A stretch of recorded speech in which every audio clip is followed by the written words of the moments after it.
everybody, my name is Jay Black. I'm a realtor with eXp Realty, and today I'm hanging out with Joaquin Turner, the owner of the Joaquin Turner Gallery in Carmel. How you doing today? Good. Thanks for having me. Yeah, thanks for joining me.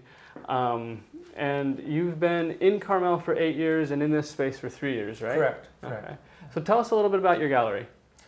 Well, my gallery is a little different. It's unique because it's really the only artist-owned gallery in the area that features an artist's work, but also not only my work, but also the work of early California artists, specifically early California tonalists. And I'm a tonalist myself, and for those of you that may not know, tonalism is a style of painting that was popular around the turn of the century, late 1800s, early 1900s. It was a dominant style of painting in California at that time, and it's a bit of a more moody, darker style of painting, very atmospheric, usually a very limited color palette, no more than 3 or 4 colors. And I've just always been drawn to that more mysterious style of painting. In the early 1900s, if you wanted to be taken serious as an artist, you had to study abroad. And it's usually, it was Paris and Munich were the 2 big art schools. Okay. So they were very influenced by the romanticism of the European old masters. Okay. And studied them quite a bit. And when they came back to California, they painted the Monterey landscape in that style. But yet they were painting very specific. There was no question as to where their locations, what the subject matter was. Is very Monterey. Actually, they called for a while tonalism was referred to Monterey style. Really? It was so regional, really. Interesting. And so I'm very influenced by those early tonalists, and trying to keep that tradition alive in my own little way. A lot of the frames I use are from that time frame, early 1900s. So often I'll have the frame first, and I'll paint for the frame. Okay. And but yeah, I try to keep the gallery half early California art and half my work, and I just try to create harmony in the gallery, and it's been a lot of fun being having my own gallery and having control over the way things are lit and how it looks. I've definitely created a niche for myself, which I think has helped me. It wasn't really intentional. I just did what I wanted, what came out. When I first started my gallery here in Carmel, I was thinking, well, what do people want? Should I do paintings of Carmel Beach? But I quickly learned that no, just paint what comes out, paint what you want, and because it ultimately comes through in the painting. That passion and that soul, and so that was one of my first lessons. In town was just. To be honest, and I'm from the area. I was born in Monterey, and so landscape is always the unique landscape we have here. I truly believe is unparalleled, and it's always been close to my heart. And ever since I started painting, I would paint Monterey landscape. It's what came out naturally. Well, and it fits with the tonalism style too, right? With the fog that we get, and just kind of the muted colors already, and just that feeling. And absolutely, I think it's a perfect style for this area with all the moisture we have, the atmosphere we have here. A lot of the early California artists compared it to the light along the Mediterranean, and so I try to capture that. The atmosphere, and it goes hand in hand with tonalism, and it's my number one goal as an artist is really try to capture the unique lighting effects that we see here along the coast with the fog, and even on clear days we have this filtered light that really yeah, it's special, and the early California artists did an amazing job at capturing it. So why did you decide you wanted to open your own gallery instead of just featuring your stuff in another gallery here in Carmel?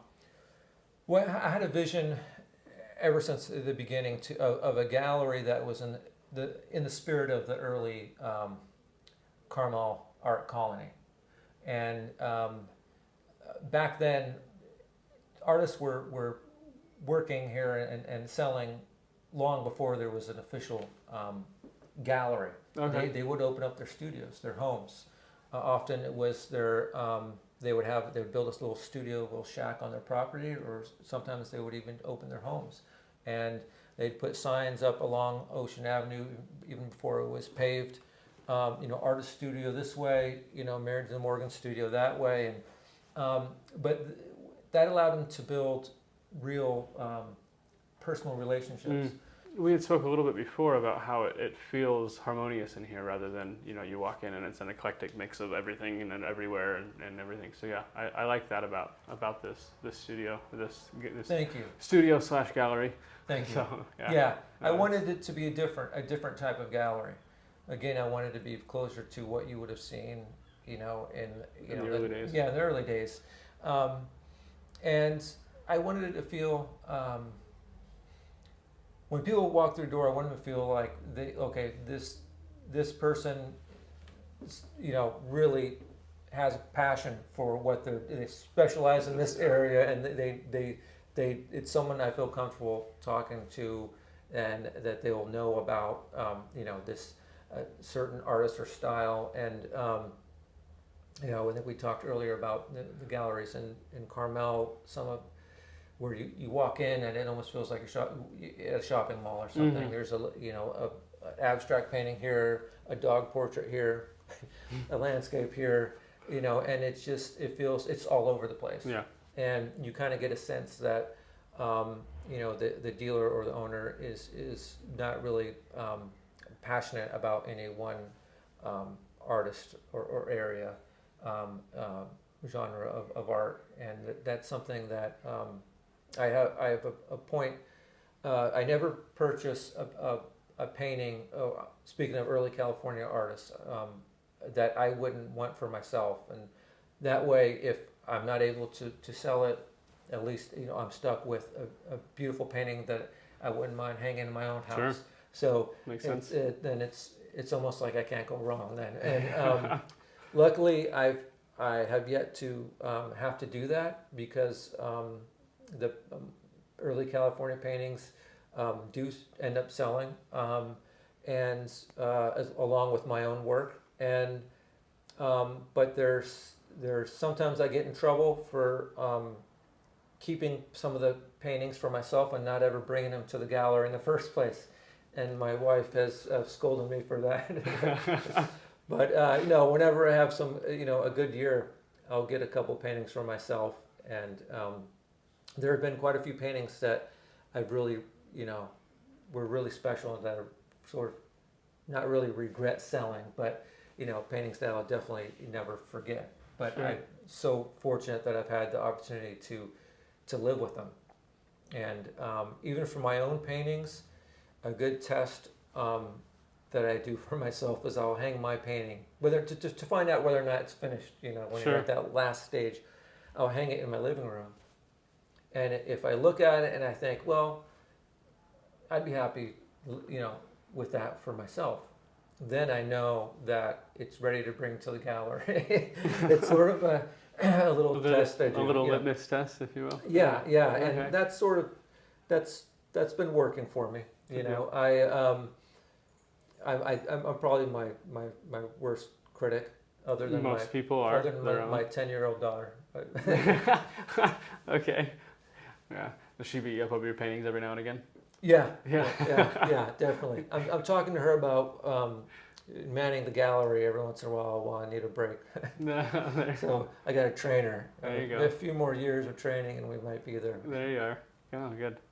Carry on the family tradition there. Yeah. Does she paint? Yeah, she does. Okay. She was painting, yesterday in the backyard. I lent her my best acrylic paints. I paint in oils, but sometimes I'll do quick studies in acrylics. So I have some really nice acrylics that I just loaned her yesterday, some brand new tubes that are now all gone.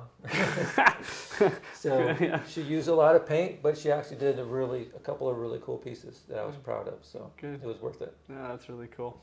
That's really cool. Oh man, kids can get expensive, can't they? Yeah, no, yeah, there's no question about that. Yeah. I guess sell a few more paintings. Just to keep yourself in paint. Yeah. Good deal. And so, what has surprised you most since you opened your gallery here?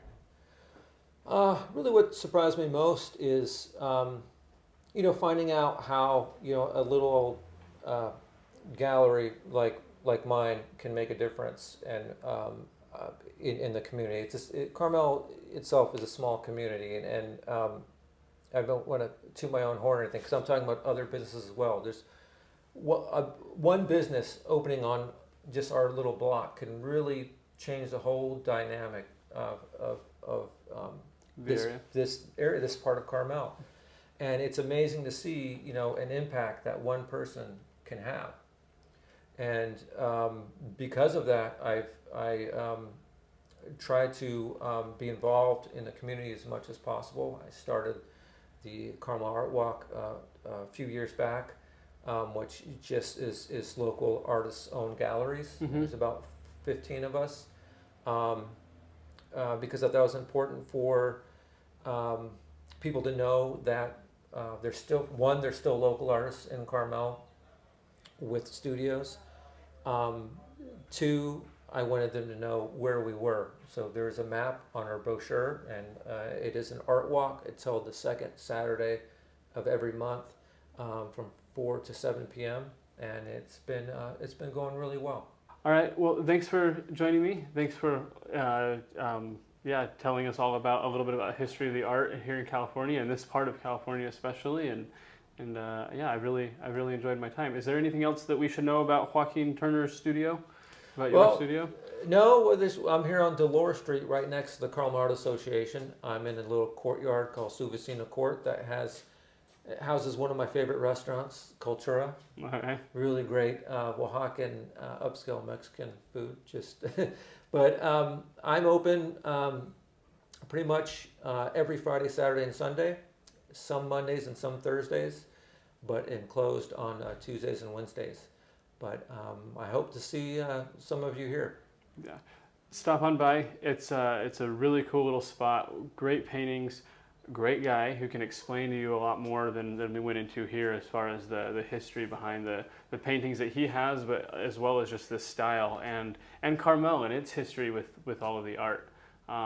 He's got a wealth of knowledge about all of that. So stop in, say hi, buy a painting, Right. Anyway, thanks for watching. All right. Thanks for having me. Appreciate it. Again, thanks for letting me stop in and pick your brain a little. It's sure, been fun. it was my pleasure. Yeah. Thank you.